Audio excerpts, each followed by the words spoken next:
বিশ্বনবী সাল্লাল্লাহু আলাইহি ওয়াসাল্লাম হযরত ওমরকে ডেকে বললেন, ওমর, তুমি কি আমাকে মহব্বত করো, ভালোবাসো নাকি? হযরত ওমর বললেন, ইয়া রাসূলুল্লাহ, অবশ্যই আমি আপনাকে মহব্বত করি, ভালোবাসি।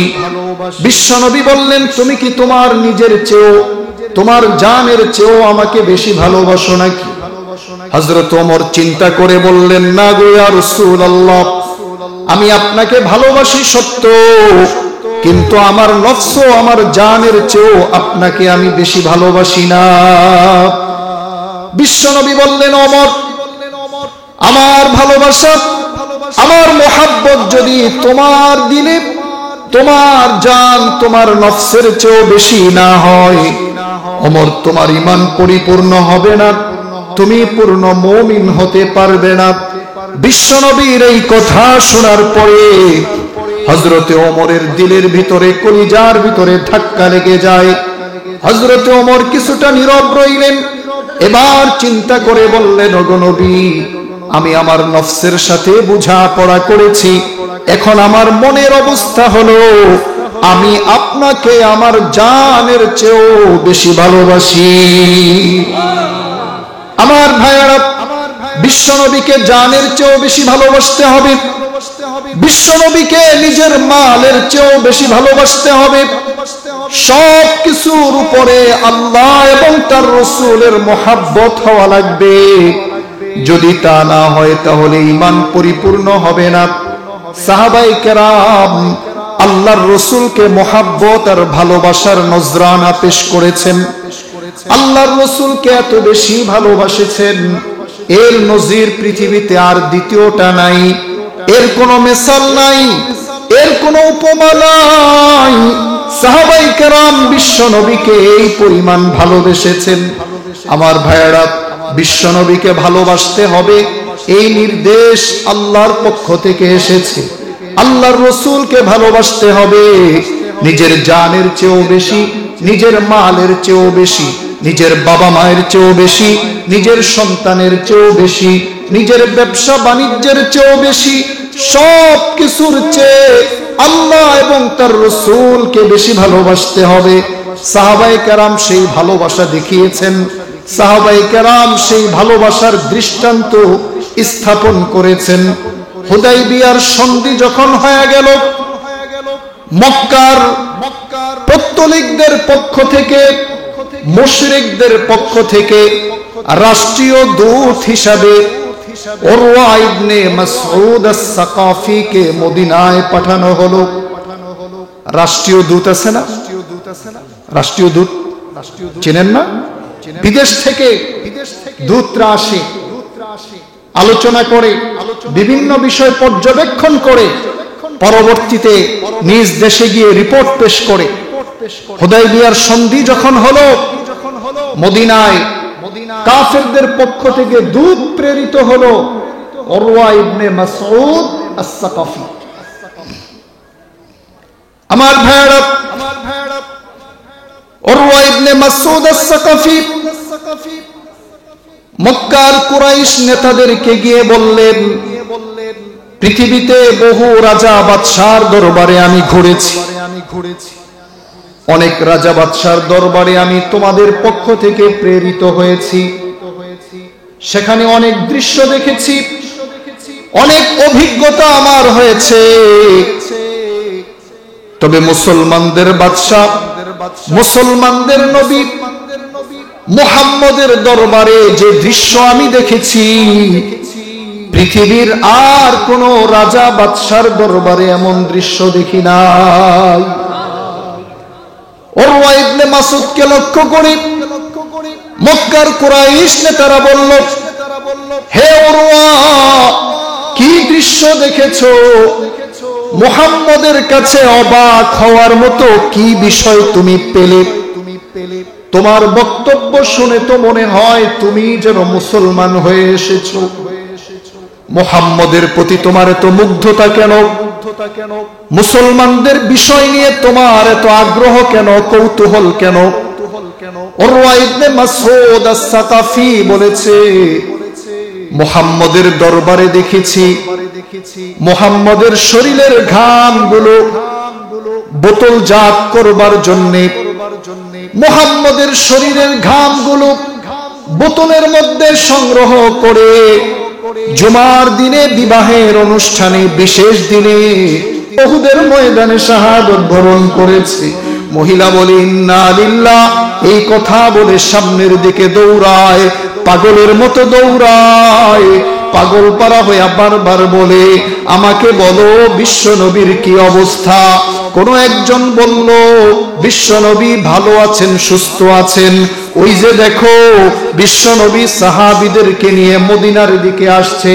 মহিলা দৌড়ায়া যায় আর নবীজির মায়াময় চেহারাটা একবার দেখে। নবীজির চেহারার ভিতরে মায়া আছে না নাই? জোরে বলেন আছে না নাই? নবীজির চেহারা কত সুন্দর। নবীজির স্ত্রী হযরতে আয়েশা বলেন আমার স্বামী কত সুন্দর, আমার স্বামীর চেহারা কত মায়াবী, আমার স্বামীর চেহারা কত মায়াময় জাননি। স্বামীর সৌন্দর্যের বর্ণনা দিয়া হযরতে আয়েশা কবিতা বলে লানা শামসুন ওয়ালিল আফাকে শামসুন, লানা শামসুন ওয়ালিল আফাকে শামসুন ফাইন্নাশ শামসা তাতলু বাদাল ফাজরি ওয়া শামসি তাতলু বাদাল ইশাই। আয়েশা বলে দুনিয়ার মানুষেরও একটা সূর্য আছে, আমারও একটা সূর্য আছে। দুনিয়ার সূর্য ওঠে ফজরের নামাজের পরে, আর আমার সূর্য ওঠে প্রতিদিন ইশার নামাজের পরে আমার ঘরে। বলুন না সুবহানাল্লাহ। আয়েশা বলেন নবীজির চেহারা এত সুন্দর, নবীজির চেহারাটা এত মায়াময়। বিশ্বনবী যখন ঘরে ঢুকতেন ঘরটা পুরা আলোকিত হয়ে যেত। একটা ছোট্ট সুই যদি হারিয়ে যেত নবীজির চেহারার আলোতে ওই ছোট্ট সুইটা খুব সহজেই খুঁজে পাওয়া যেত। ওই মহিলা উহুদের ময়দানের দিকে দৌড়ায়, নবীজির চেহারাটাকে একবার দেখার পরে এবার মহিলার কলিজা ঠান্ডা হয়ে যায়। মহিলা নবীজিকে বলে ইয়া রাসূলুল্লাহ কুল্লু মুসিবাতিন বাদাকা জালালু, আপনি যখন বেঁচে আছেন আমার স্বামী মারা গেছে কোনো পরোয়া নাই, আপনি যখন নিরাপদে আছেন আমার আব্বা শহীদ হয়েছে আমার কোনো পরোয়া নাই। ওগো নবী আপনি বেঁচে আছেন, সুস্থ আছেন, আমার ভাই শাহাদাত বরণ করেছে কোনো পরোয়া নাই। আপনি যেহেতু বেঁচে আছেন, আপনি বেঁচে থাকার কারণে কোনো মুসিবতই আমার কাছে মুসিবত মনে হয় না। আমার ভাইরা বিশ্ব নবীকে তারা এইভাবে ভালোবাসতেন, মোহাব্বত করতেন। নবীজির সাহাবী হযরতে আবু দুজানা রাদিয়াল্লাহু তাআলা আনহু উহুদের প্রান্তরে আমরা যারা হজে গিয়েছি, উমরায় গিয়েছি, কল্পনার চোখে মদিনায় চলে যান, তাকিয়ে দেখেন উহুদ পাহাড় দাঁড়িয়ে আছে, এই পাশে জাবালে রুমাত দাঁড়িয়ে আছে। দুই পাহাড়ের মধ্যবর্তী জায়গায় সংঘর্ষ হলো, যুদ্ধ হলো। বিশ্বনবী গর্তের ভিতরে পড়ে গেলেন।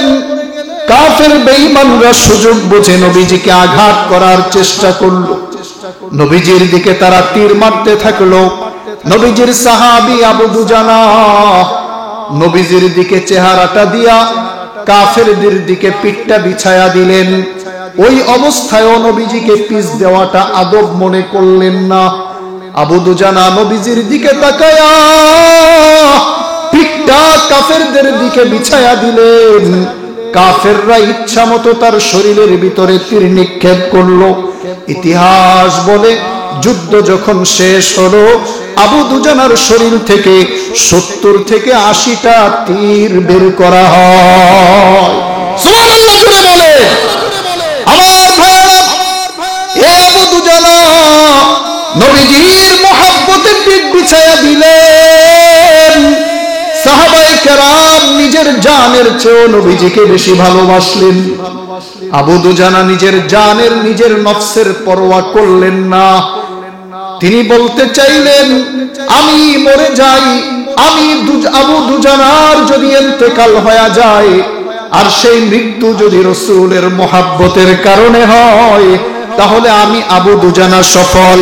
আমার ভাইরা, আমাদের মন মানসিকতাও তেমন। আমি মরে যাই কোনো অসুবিধা নাই, আমি জেলে যাই কোনো অসুবিধা নাই, আমি মামলা মোকদ্দমা খাই কোনো অসুবিধা নাই, আমার জান চলে যায় চলে যাক, কিন্তু আল্লাহর জমিনে আল্লাহর রাসূলের ইজ্জত টিকে থাক। ঠিক কিনা জোরে বলে। আমার ভাইরা, তাবুকের যুদ্ধের দামামা বেজে উঠল। বিশ্বনবী বললেন, সাহাবীরা, প্রচন্ড দুর্ভিক্ষ চলছে, অর্থনৈতিক অবস্থা কারোরই ভালো না, কিন্তু আল্লাহর বিধান জিহাদ করতেই হবে, সংগ্রাম করতেই হবে। পরিস্থিতি যাই হোক না কেন, আল্লাহর বিধান থেকে দূরে সরা যাবে না। ঠিক কিনা জোরে কোন, আরো জোরে বলেন। স্বামী যদি ভালো না হয়, স্বামী যদি খারাপ হয়, এর জন্য নামাজ ছেড়ে দেওয়া যাবে না, স্বামীর আনুগত্য ছেড়ে দেওয়া যাবে না। পরিস্থিতি যাই হোক না কেন, আল্লাহর হুকুম মানতে হবে। এটা আল্লাহর নবীর শিক্ষা। তাবুকের যুদ্ধের দামামা বেজে উঠল। সাহাবায়ে কেরামের নিজেদের পেটের ভিতরে খাবার নাই, সবাই ক্ষুধার্ত, প্রচন্ড দুর্ভিক্ষ। নবীজি বললেন, সাহাবীরা, সম্মিলিত চেষ্টার মাধ্যমে দ্বীনের কাজকে এগিয়ে নিতে হবে। নবীজি বললেন, চাঁদা দাও, অর্থ দাও। নবীজি কালেকশন করলেন। হযরতে ওমর মনে মনে ভাবে, আবু বকরের অর্থের অবস্থা এখন আর ভালো নাই, আজকে অনেক বেশি পরিমাণ দান করব, আবু বকরের চাইতে অনেক বেশি আগায়া যাব। হযরতে ওমর তার সমুদয় সম্পদগুলোকে দুই ভাগ করলেন, অর্ধেক নিজের জন্য রাখলেন আর অর্ধেক বিশ্ব নবীর কাছে নিয়ে আসলেন। নবীজি অপেক্ষা করে আবু বকর কি নিয়ে আসে। নবীজি কিছুক্ষণ পর দেখলেন আবু বকর ছোট্ট একটা পোটলা নিয়ে আসছে। কি নিয়ে আসছে? কষ্ট হচ্ছে আপনাদের? মনোযোগ আছে না নাই? কি নিয়ে আসছে? ছোট্ট একটা পোটলা। হযরত ওমর মনে মনে খুশি, আজকে আবু বকরের চাইতে বেশি দান করলাম, আজকে আবু বকরের চাইতে আগে চলে গেলাম। নবীজি বলে, আবু বকর কি নিয়ে আসলেন? আবু বকর বলে, ওগো আল্লাহর নবী, ঘরে যা ছিল তাই নিয়ে এসেছি। ইতিহাস বলে খেজুর পাতা দিয়া বেড়া বানানো ছিল, ওই বেড়ার ভিতরে সুই সুতা গুজে রাখা হয়। ইতিহাস বলে আবু বকর ওই ভেড়াটাকে ঝাইরা ঝাইরা ভালো করে দেখলেন কোনো কিছু যেন বাকি না থাকে, সব কিছু পুটলার মধ্যে ঢুকায়া হযরতে আবু বকর নবীজির কাছে আইনা এইভাবে ঢালতেছে। নবীজি বলে, আবু বকর কি আনলেন? আবু বকর বলে, ওগো আল্লাহর নবী, ঘরে যা ছিল সব কিছু নিয়ে এসেছি, কোনো কিছু আর অবশিষ্ট নাই। ওমর দিলেন সম্পদের অর্ধেক, আবু বকর দিলেন সব। ঠিক কিনা জোরে বলেন। আবু বকর অগ্রসর হয়ে গেলেন, ওমর আজকেও পারলেন না। আমার ভাইরা, রাসূলের মুহাব্বতের জন্য তারা এইভাবে মাল কুরবানি করেছেন। মালের চেয়েও নবীজির ভালোবাসাকে প্রাধান্য দিয়েছেন, মালের চেয়েও বিশ্ব নবীকে বেশি ভালোবেসেছেন, জানের চেয়েও বিশ্ব নবীকে বেশি ভালোবেসেছেন। জান মালের পরোয়া করেন নাই, সব ক্ষেত্রে রাসূলের মুহাব্বতের প্রমাণ দিয়েছেন। নবীজির সাহাবী হযরতে হানজালা রাদিয়াল্লাহু তাআলা আনহু গতকাল বিকেলে নবীজি তার বিবাহ শাদী পড়াইছেন। হানজালা সবেমাত্র বিয়ে করেছে। সন্ধ্যা গড়িয়ে রাত যখন নেমে এলো, হানজালা বাসর রাতে ফুল সজ্জার রাত্রিতে স্ত্রীর কাছে গেলেন। অল্প কিছু সময় ছিলেন, কিছুক্ষণ পরে কে যেন ঘোষণা দেয়, হাইয়া আলাল জিহাদ, হাইয়া আলাল জিহাদ।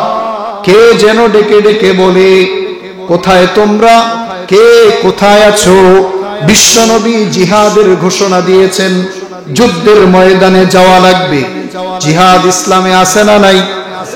জোরে বলেন, আছে না নাই? ফরজ বিধান না নফল বিধান?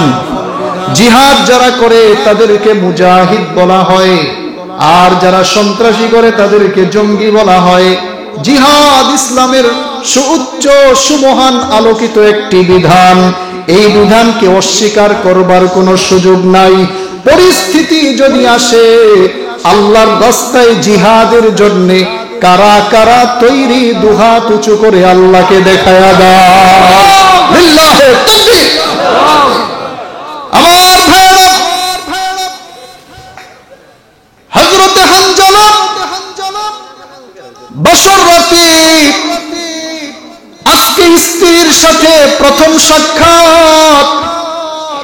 বছর রাতে কিন্তু ছেলে পেলেরা ঘুরতেও যায় না, ঠিক কিনা কোন?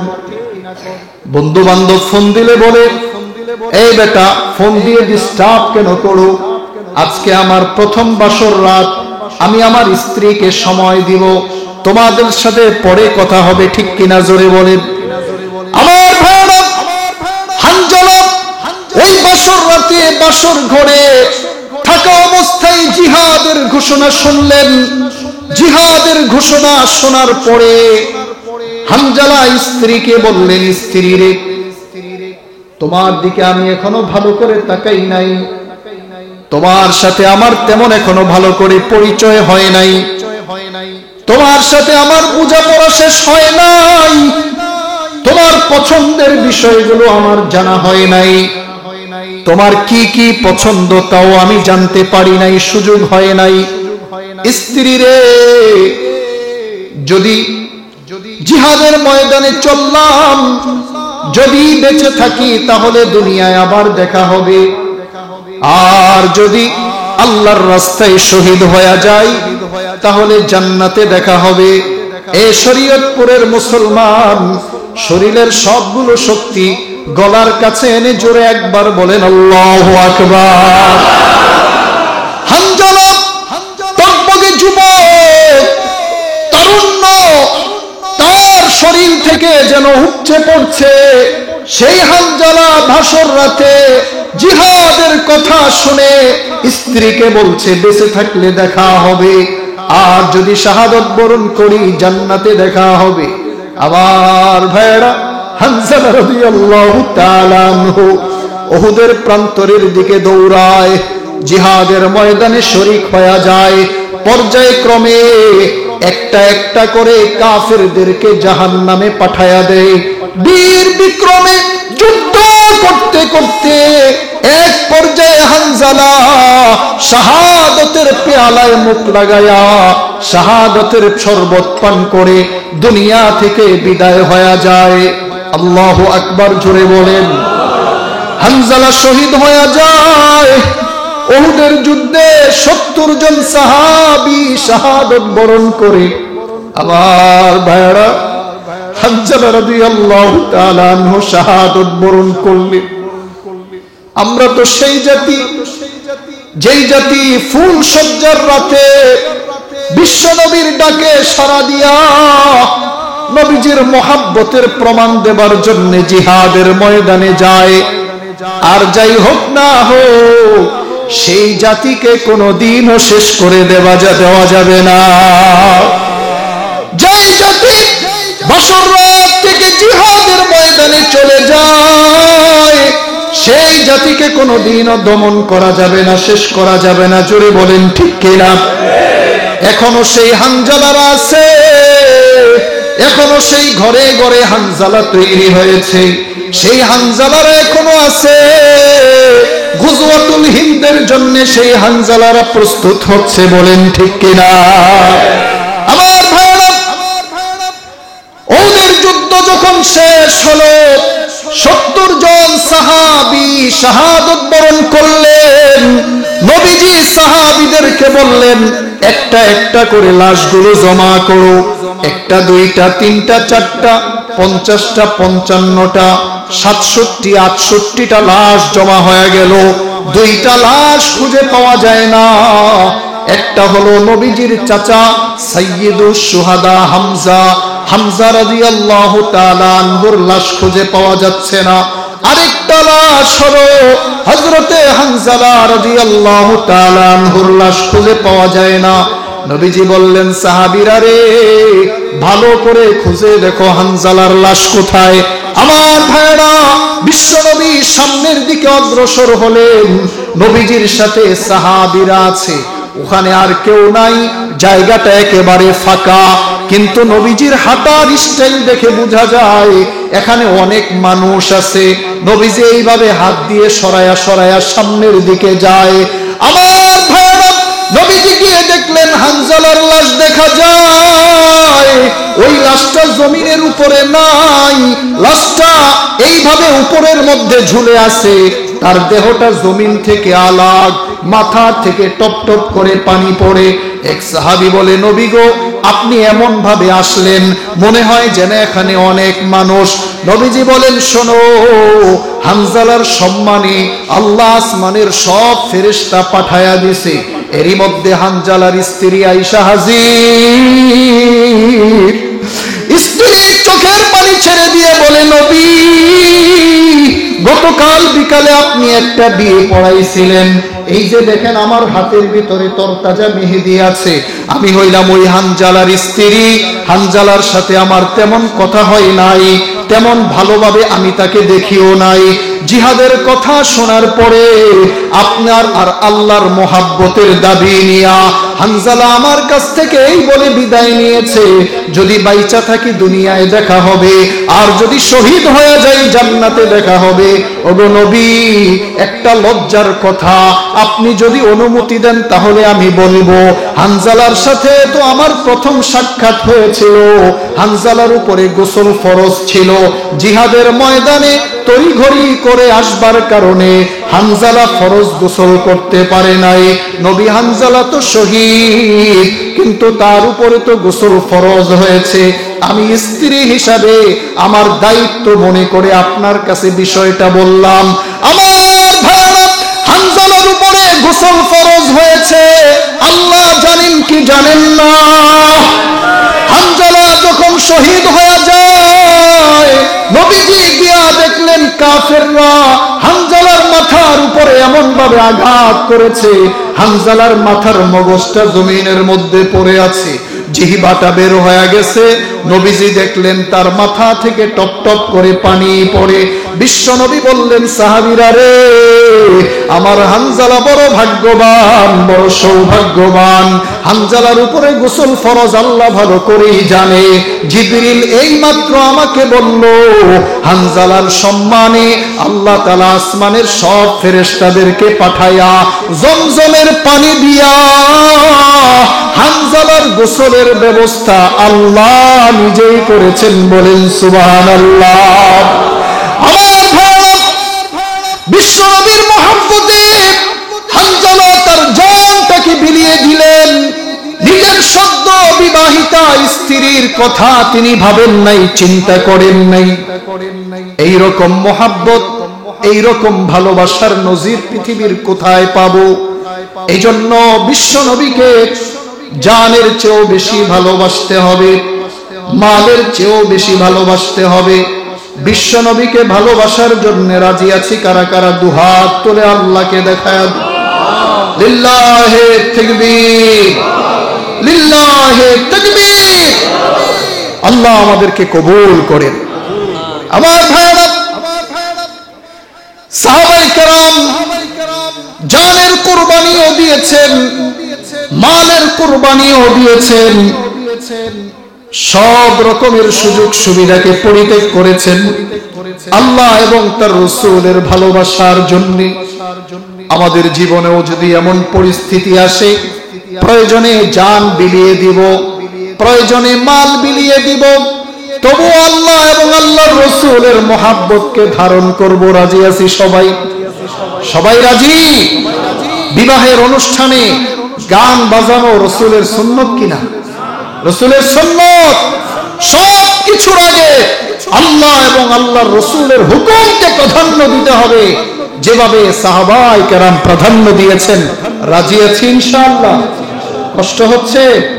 আলোচনা চলবে না বন্ধ করে দিব? আমার ভাইরা, নবীজির আরেকজন সাহাবী রাদিয়াল্লাহু তাআলা আনহু নবীজির কালো সাহাবী, দেখতে কোনো সৌন্দর্যতার ভিতরে নাই, মুখের ভিতরে বসন্তের দাগ। সাদ সালামী রাদিয়াল্লাহু তাআলা আনহু বিশ্বনবী সাল্লাল্লাহু আলাইহি ওয়াসাল্লামের কাছে এসে কান্নায় ভেঙে পড়লেন। নবীজি বললেন, সাদ সালামী রে, তুমি কেন কান্না করো? সাদ সালামী বলছে, নবী, এ মদিনায় আসার পরে আপনার হাতে কালিমা পড়ে মুসলমান হয়েছি।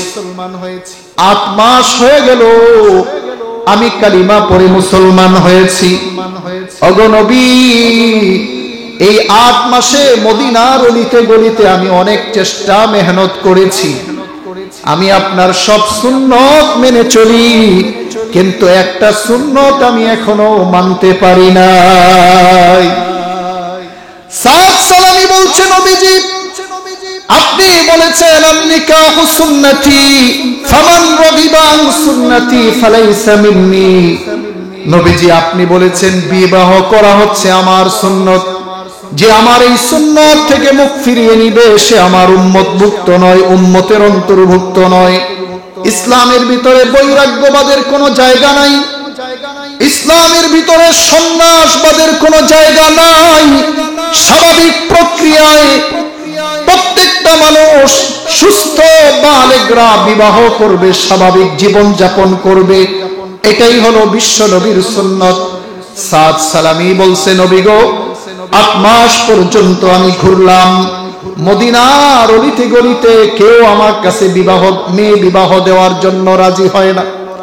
কারণ আমি অনেক কালো, আমার চেহারায় কোনো সৌন্দর্য নাই, আমার ওই কালো চেহারার ভিতরে বসন্তের দাগ। নবী, আমি এই জন্য কাঁদি, এই সুন্নত যদি আমি পালন করতে না পারি, আর এই অবস্থায় যদি আমার মৃত্যু হয়ে যায়, আল্লাহ আমাকে মাফ করবে কিনা, এই চিন্তায় আমি অস্থির হয়ে কান্না করি। বিশ্বনবী সাল্লাল্লাহু আলাইহি ওয়াসাল্লাম বললেন, শোনো, মদিনার সবচেয়ে ধনী লোকের নাম হলো ইবনে ওয়াহাব। এই ইবনে ওয়াহাবের সবচেয়ে সুন্দরী মেয়েটা হলো মদিনার সবচেয়ে সুন্দরী নারী। ইবনে ওয়াহাবের সবচেয়ে সুন্দরী নারীর সাথে আমি তোমার বিবাহ দিলাম। বলেন না আল্লাহু আকবার। কে বিবাহ ঠিক করলেন? জোরে বলেন না। নবীজি বললেন, ইবনে ওয়াহাব হলো মদিনার সবচেয়ে বড় ধনী, তার মেয়েটা হলো মদিনার সবচেয়ে বেশি সুন্দরী। তুমি গিয়ে বলবা, বিশ্বনবী আপনার মেয়ের সাথে আমার বিবাহ দিয়েছে।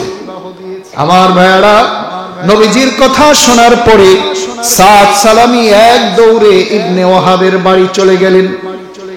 ইবনে ওয়াহাবকে নবীজির কথাগুলো বললেন, সবিস্তারে খুলে খুলে বলার পর ইবনে ওয়াহাব সাদ সালামীর উপরে রাগান্বিত হলেন, দূর দূর করে তাড়িয়ে দিলেন।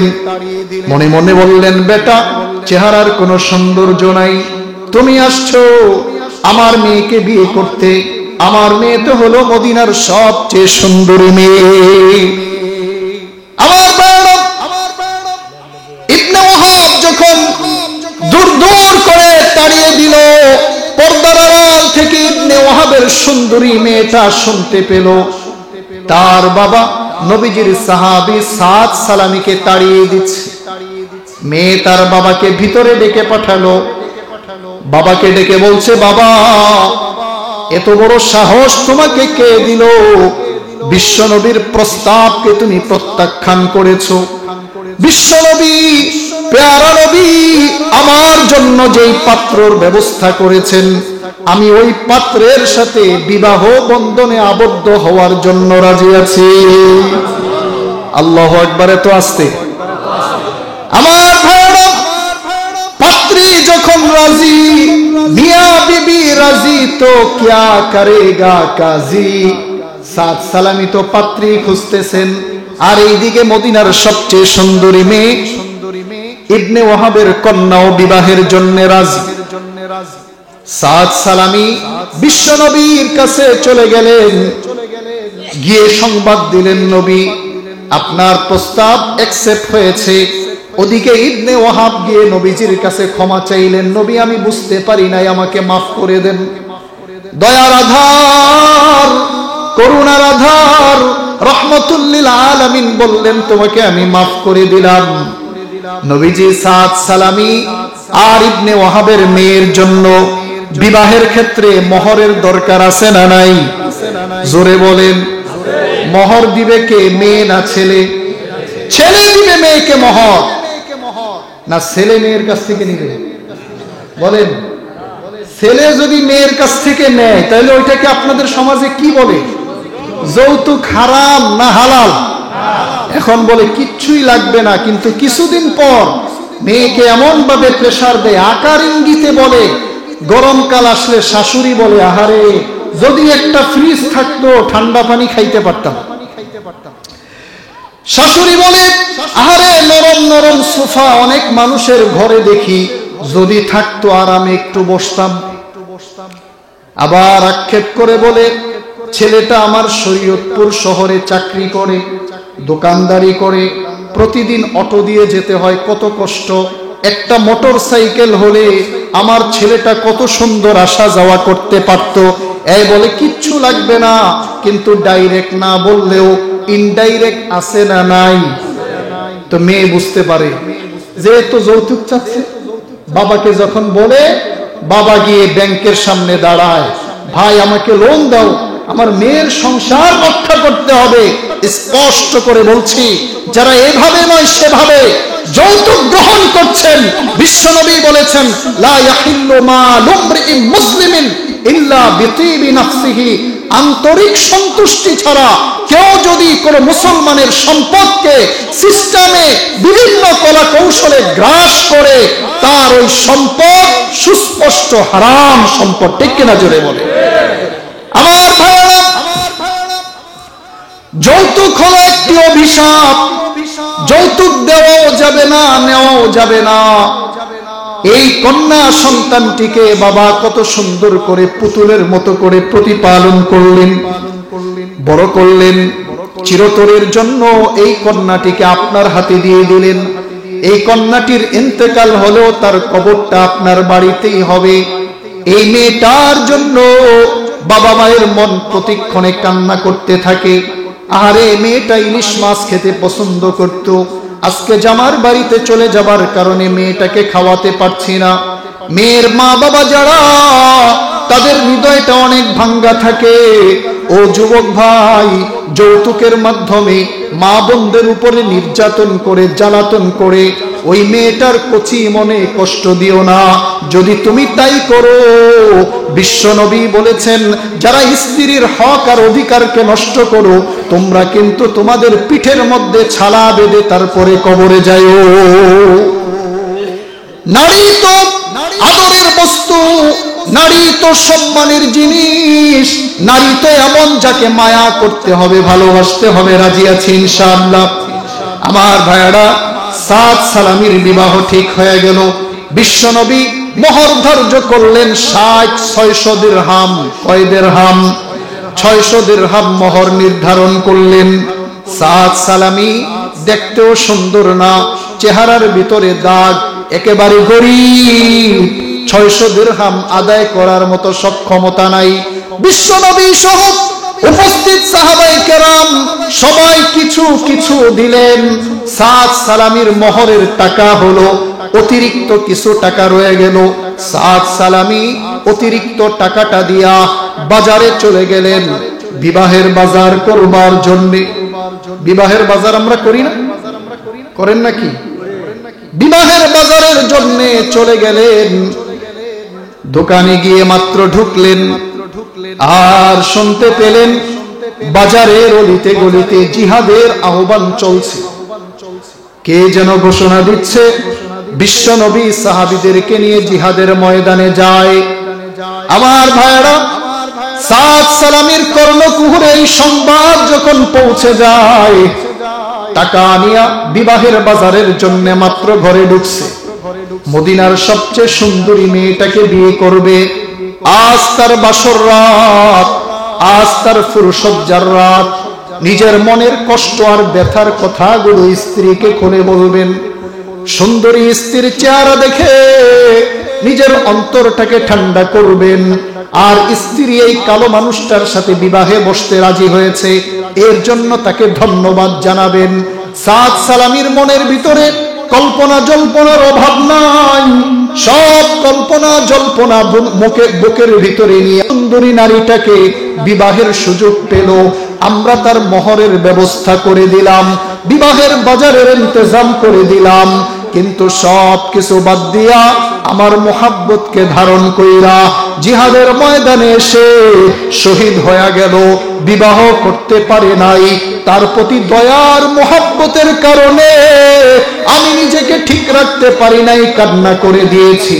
উপরের দিকে তাকাইয়া হাসলাম কেন শোনো, আমি যখন উপরের দিকে তাকায়া দেখলাম সাদ সালামির লাশটাকে গ্রহণ করার জন্য আকাশের সবগুলো দরজা খুলে দেওয়া হয়েছে। আল্লাহু আকবার, আরো জোরে বলেন আল্লাহু আকবার। মাইদুর হো মজবুর হো এ সৈয়দ আলম, मजबूर हो मजबूर हो सैयद आलम, दीदार दिखाते नहीं आवाज सुना दो, दीदार दिखाते नहीं आवाज सुना दो। আমার ভাইরা, সাহাবায়ে কেরামের মোহাব্বত আর ভালোবাসার ঘটনা শুনলে ঈমান বাড়ে কি বাড়ে না? জোরে বলেন, বাড়ে কি বাড়ে না? এগুলো তো কোনো বানানো গল্প না, ইতিহাসের কিতাবে হাদিসের কিতাবে এখনো জল করছে। নবীজি বলেন সাদ সালামি শহীদ হয়েছে, তার লাশকে বরণ করবার জন্য আকাশের সবগুলো দরজা খুলে দেওয়া হয়েছে। ও সাহাবীরা শোনো, সাদ সালামির এই মাকান আর মর্যাদা দেখা আমি হেসে দিয়েছি, আমার কাছে খুশি লাগছে, সাথে সাথে আবার নজর কেন নিচে দিলাম? এর কারণ হলো, মুসলমান মনোযোগ দিয়া শোনেন, বিশ্ব নবী বলেন উপরের দিকে তাকায়া হাসলাম সাদ সালামির মর্যাদা দেখে, সাথে সাথে নজর এই জন্য নামালাম, সাদ সালামি যেহেতু বিবাহ করে নাই, আল্লাহ কোরআনে বলেছেন ওয়াজাওয়াজনাহুম বিহুরিন আইন। যারা আল্লাহর মুহাব্বত রাসূলের মুহাব্বতকে ধারণ করবে, যারা তাদের ঈমানকে মজবুত করবে, আল্লাহর হুকুমগুলোকে মেনে চলবে, আল্লাহ বলেন আমি তাদেরকে বড় বড় ডাগর ডাগর টানা টানা চক্ষু বিশিষ্ট হুরদের সাথে বিবাহ পড়ায়া দিব। বলুন না আল্লাহু আকবার। ওই হুরদের সৌন্দর্য কেমন হবে? মাআরিফুল হাদিসের মধ্যে মুনজুর নোমানি হাদিস এনেছেন, ওই হুররা কেমন সুন্দর হবে। তারা কাপড় পরিধান করবে 70 স্তর বিশিষ্ট, তাদের দেহের সৌন্দর্য এমন সুন্দর হবে 70 স্তর কাপড় ভেদ করে তাদের সৌন্দর্য বের হয়ে আসবে। আমার বিশ্বনবী বলেন ওই হুররা কেমন সুন্দর হবে। তরুণ ভাইরা ভালো করে শোনো, ওই হুরদের সৌন্দর্য এমন হবে, নবীজি বলেন ওই হুরেরা যদি তাদের আঙ্গুলের এইরকম নখ পরিমাণ দুনিয়ার ভিতরে এইভাবে ছেড়ে দেয়, এটার উজ্জ্বল, এটার আলো এত বেশি হবে সূর্যের আলো তার কাছে অন্ধকার হয়ে যাবে। ওই হুররা কেমন হবে? তারা এমন হবে দুনিয়ার কোন জিন ইনসান তাদেরকে স্পর্শ করে নাই, তারা থাকবে ইনটেক্ট, ভার্জিন। আল্লাহ তাদেরকে হেফাজত করবেন। তারা হবে স্বামী সোহাগিনী, শুধুই মাত্র তাদের দৃষ্টি স্বামীর উপরে থাকবে, অন্য কারো ভালোবাসা তাদের হৃদয়ে থাকবেন না। বলেন না আল্লাহু আকবার। ওই হুরদের হৃদয়ে অন্য কারো ভালোবাসা থাকবে না। একজন পুরুষকে 40 জন জান্নাতি পুরুষের শক্তি দেওয়া হবে। বারবার তারা ওই হুরদের কাছে যাবে, তাদের শরীর নাপাক হবে না, শরীর থেকে মেশক আম্বরের ঘ্রাণ বের হয়ে যাবে।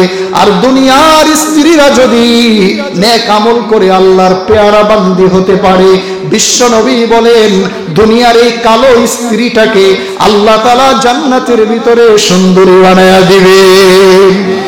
সুবহানাল্লাহ। নাই স্ত্রী সুন্দর হইলে খুশি না? কথা কয় না, খুশি কি না?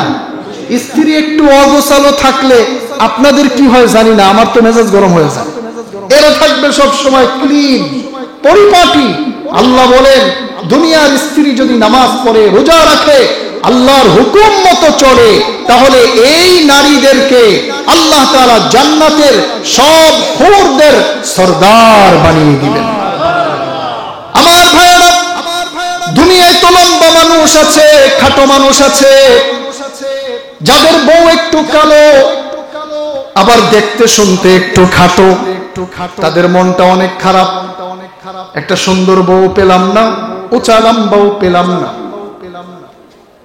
সবাই সিভির ভিতরে লিখে দেয় মেয়ের উচ্চতা এত, ছেলের চাহিদা হলো 5 ফিট 2 বা 3, 4 হতে হবে। এই চাহিদা অনুযায়ী না হলে সে নিতে চায় না।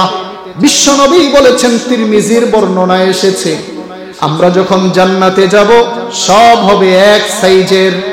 পুরুষরা হবে 60 হাত লম্বা, পাশে হবে 7 হাত, বাবাও 60 হাত লম্বা, সন্তানও হবে 60 হাত লম্বা। 60 হাত লম্বা পুরুষের স্ত্রীটাও হবে 60 হাত লম্বা। আমার ভাইরা, বিশ্বনবী উপরের দিকে তাকায়া হাসলেন। সাত সালামীর মর্যাদা, শান, শৌকত দেখে নবীজি হেসে দিলেন। সাথে সাথে আবার নিচের দিকে তাকাইলেন। কারণ কি? আবু লুবাবা বলে, নবীজি কারণটা আমাদেরকে বলেন। বিশ্বনবী বলেন, শোনো রে আবু লুবাবা, এর কারণ হলো আমি দেখলাম সাত সালামীর জন্য জান্নাতের হুরগুলো তাড়াতাড়ি দৌড়ায় আসতেছে। কে কার আগে সাত সালামীকে কোলে নেবে বলেন না আল্লাহু আকবার। সাত সালামী দ্বীনের জন্য, নবীর মুহাব্বতের জন্য, আল্লাহর মুহাব্বতের জন্য কুরবানি করেছেন। সুন্দরী স্ত্রী পরিত্যাগ করেছেন, বিবাহ ভেঙে দিয়েছেন, বিবাহের বাজার করেন নাই, যুদ্ধের সরঞ্জাম কিনে যুদ্ধের ময়দানে গিয়েছেন। রব্বুল আলামিন জান্নাতের হুরদেরকে অর্ডার করেছেন, যাও সাত সালামীকে স্বাগতম জানায়া জান্নাতের মধ্যে নিয়ে আসো। বিশ্বনবী বলেন, এই হুরগুলো যখন দৌড়ায় আসতেছে, আমি দেখলাম তাদের সামনের কাপড়ের পর্দা সইরা গেছে, সামনে থেকে পর্দা সরে গেছে, তাদের সতর দেখা যায়। লজ্জায় আমি মাথা নিচের দিকে দিয়ে দিয়েছি। আল্লাহু আকবার। আমার ভাইরা, সাত সালামী কুরবানি করলেন, আল্লাহ পুরস্কার দিলেন। নবীর মুহাব্বতকে সাহাবীরা এমন ভাবে ধারণ করেছেন, তারা শুধু নবীজিকে ভালোবাসেন নাই, নবীজির সুন্নতকেও ভালোবেসেছেন। ঠিক কিনা? জোরে কর, আরো জোরে বলেন। নবীজিকে শুধু ভালোবাসলেই হবে না, ভালোবাসার দাবি করে 12ই রবিউল আউয়াল আসলে মিছিল বের করলেই শুধু হবে না, নবীজির ভালোবাসার দাবি দিয়া শুধু জিলাপি খাইলেই হবে না, শুধু জপলেই হবে না আমি নবীজিকে ভালোবাসি, বরং এটা প্রমাণ দিতে হবে কর্মে। নিজের সকাল চলবে নবীজির তরিকায়, দুপুর কাটবে নবীজির তরিকায়, বিকাল কাটবে নবীজির তরিকায়, খাওয়া হবে নবীজির তরিকায়, পাঞ্জাবি পরা হবে নবীজির তরিকায়, বিবাহ শাদী হবে নবীজির তরিকায়, ঘর সংসার চলবে নবীজির তরিকায়, রাষ্ট্র চলবে নবীজির তরিকায়। তাই যদি হয় আমার ভাইরা, রব্বুল আলামিনের ওয়াদা, আমি তোমাদেরকে মুহাব্বত করব, তোমাদের গুনাহগুলোকে মাফ করে দিব। আল্লাহর মুহাব্বত যদি পাওয়া যায়, আল্লাহর পক্ষ থেকে যদি গুনাহ মাফি পাওয়া যায়, বলেন দুনিয়া আখিরাতে আমাদের আর কোনো টেনশন আছে নাকি? আমার ভাইরা, নবীজির সাহাবী হযরত হুযায়ফা রাদিয়াল্লাহু তাআলা আনহু, সাহাবীরা শুধু মুখে দাবি করেছেন তা নয়, জীবন দিয়ে নবীজির আদর্শকে বাস্তবায়ন করেছেন, সুন্নতকে ধারণ করেছেন। হযরত হুযায়ফা রাদিয়াল্লাহু তাআলা আনহু, মুসলমানরা যখন পারস্য সাম্রাজ্যে যখন আক্রমণ করলো, আঘাত করলো, পারস্য সম্রাট মুসলমানদের সাথে আলোচনার প্রস্তাব পেশ করলেন। হযরত হুযায়ফার নেতৃত্বে সাহাবীদের একটা জামাত পারস্য সম্রাটের দরবারে গিয়ে হাজির হয়। পারস্য সম্রাট তাদের জন্য খাবারের ব্যবস্থা করে। আমার ভাইয়েরা, খাবারের ক্ষেত্রে নবীজির সুন্নত আছে না নাই? জোরে বলেন না, আছে না নাই? সাহাবায়ে কেরাম নবীজির সুন্নাত অনুযায়ী খাবার খেতে বসলেন। খাবারের ব্যবস্থা হলো, খাবার খেতে বসলেন। খাবার খাওয়ার সময় হযরতে হুযায়ফার হাত থেকে অল্প একটু খাবার মাটির মধ্যে পড়ে যায়। সাথে সাথে তার নবীজির হাদিস মনে পড়ে যায়। বিশ্ব নবী বলেছেন, তিরমিজির হাদিস, তোমরা যখন খাবার খাবে, খাবার যদি মাটিতে পড়ে যায় তাহলে সেই খাবারটা উঠায়া পরিষ্কার করে খেয়ে নাও, কারণ তোমরা জানো না খাবারের কোন অংশের ভিতরে বরকত আছে। চিল্লায়া বলেন ঠিক কিনা? খাবার পড়ে গেলে খাবার খাওয়া, উঠিয়ে খাওয়া কার সুন্নত? কষ্ট হচ্ছে আপনাদের? জোরে বলেন কার সুন্নত? প্লেট চেটে খাওয়া কার সুন্নত? খাবারের সবগুলো অংশ ভালো করে খাওয়া কার সুন্নত? এই বাংলাদেশের একজন প্রথিত যশা আলোচক ছিলেন, মারা গেছেন, মরহুম মুস্তাফা আল হুসাইনি রাহমাতুল্লাহি আলাইহি। তিনি একবার মাহফিল থেকে ফেরার পথে তার অনেক ক্ষুধা লেগেছে। তিনি একটি হোটেলে নামলেন। নামার পরে তিনি কিছু খাবার খেলেন, সাথে গোশত নিলেন। খাবার শেষ, এখন হাড্ডিগুলো বসে বসে তিনি চিবিয়ে চিবিয়ে খাচ্ছেন। গোশত হাড্ডি কার নেয়ামত? জোরে বলেন আল্লাহর নেয়ামত। নষ্ট করা যাবে? নষ্ট করা যাবে না। রিজকের প্রতি আমরা মুখাপেক্ষী। এই রিজিক আল্লাহ আমাদেরকে দিয়েছেন, এই জন্য অর্ধেক রেখে দেওয়া আর অর্ধেক খাওয়া এটা রাসূলের আদর্শ নয়। ভালো করে চেটে চেটে খাওয়া, কারণ খাবারের কোন অংশে বরকত আছে আমরা জানি না। তিনি বসে বসে হাড়গুলো চুষে চুষে খাচ্ছেন। আরেক পাশে একজন ভদ্রলোক, তিনি পায়ের উপরে পা রেখে বাম হাতে চা খাচ্ছেন। কি খাচ্ছেন? চা খাচ্ছেন। কিছু মানুষ আছে, ভালোর ভিতরে তো খারাপ মানুষও আছে। তিনি ওই খারাপ প্রকৃতির একজন লোক। তিনি মুস্তাফা আল হুসাইনের দিকে বাঁকা দৃষ্টিতে তাকায়া একটু টিটকারির সুরে বলছে, মনি সাহেব, আপনাদের এলাকার কুকুর কি খায়? মানে তিনি বুঝাইতে চান, হাড্ডিটা যেভাবে আপনি চেটে চুটে খাচ্ছেন, কুকুরের জন্য তো কিছু রাখেন, সবই তো আপনি খেয়ে ফেললেন। মুস্তাফা আল হুসাইনি অত্যন্ত বিচক্ষণ আলেম ছিলেন। এখানে তো নসিহত করলে চলবে না, যেমন কুকুর তেমন মুগুর দিতে হবে। তিনি আস্তে করে খুব গুরুগম্ভীর কণ্ঠে বললেন, আমাদের এলাকার কুকুররা চা খায়। কি খায়? ঔষধ জায়গা মতো পড়ছে না? যেমন কুকুর তেমন মুগুর হয়েছে কিনা? এই জন্য আমার ভাইয়েরা, এই জন্য খাবার তো সম্পূর্ণ খেতে হবে। তিনি তার সঠিক জবাব দিয়ে দিলেন। হুযায়ফা রাদিয়াল্লাহু তাআলা আনহুর খাবার পড়ে গেল মাটিতে। নবীজির আদর্শ মনে করে তিনি খাবারটাকে উঠিয়ে খেয়ে ফেলতে শুরু করলেন। এর মধ্যে একজন তাকে একটু ধাক্কা দিয়ে বলল, এ হুযায়ফা, আপনি কি করছেন? এটা তো হলো পারস্য সম্রাটের দরবার, এখানে খাদ্যের কোনো অভাব নাই। আপনি যদি পতিত খাবারকে তুলে খান, ওরা আমাদেরকে ছোট মনে করবে মুসলমানরা ছোট জাতি, খাদ্য টাদ্য তেমন খায় নাই, ফেলে দেওয়া খাবারটা, পড়ে যাওয়া খাবারটাও তুলে খায়। আমার ভাইয়েরা, এটা তো রাসূলের আদর্শ। অহংকারের তো কোনো সুযোগ নাই। রিজিকের মালিক কে? জোরে বলেন কে? এই রিজিক তো আল্লাহ দিয়েছেন। আমি যদি এই রিজিককে অবহেলা করি, আল্লাহ রিজিক ছিনিয়ে নেবেন।